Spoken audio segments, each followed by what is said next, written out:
नमस्कार मंडळी, स्वागत आहे तुमचं माझ्या चॅनलमध्ये मुक्ताज किचन आणि व्लॉग. चला आज बनवूया मस्त वड्याची भाजी. याला कुठे कुठे सांडगे असे म्हणतात.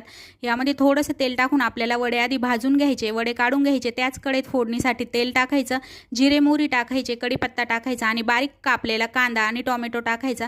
चवीनुसार मीठ टाकून जरा वेळ कांदा मिक्स करून झाकून ठेवायचं, जेणेकरून तो मस्त असा सॉफ्ट होईल. आणि कांद्याला गुलाबी रंग आल्यानंतर आपल्याला लगेचच पावडर मसाले ॲड करायचे. इथे मी हळद, लाल मिरची, गरम मसाला, धना जिरा पावडर आणि थोडंसं लाल तिखट ॲड केले.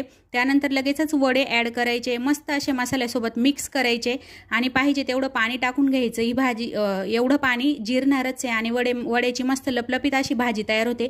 तुम्ही इथे बघू शकता, कमी गॅसवर मी अगदीच 10 मिनटं फक्त भाजी शिजवली आहे आणि भाजी इथे आपली रेडी आहे. सकाळच्या घाईमध्ये अगदीच 15 मिनटात ही भाजी बनवून रेडी होते. मस्त डब्यात भरून नवऱ्याला द्यायची. कशी वाटली रेसिपी नक्की सांगा आणि माझ्या चॅनलला लाईक, शेअर, सबस्क्राईब करा.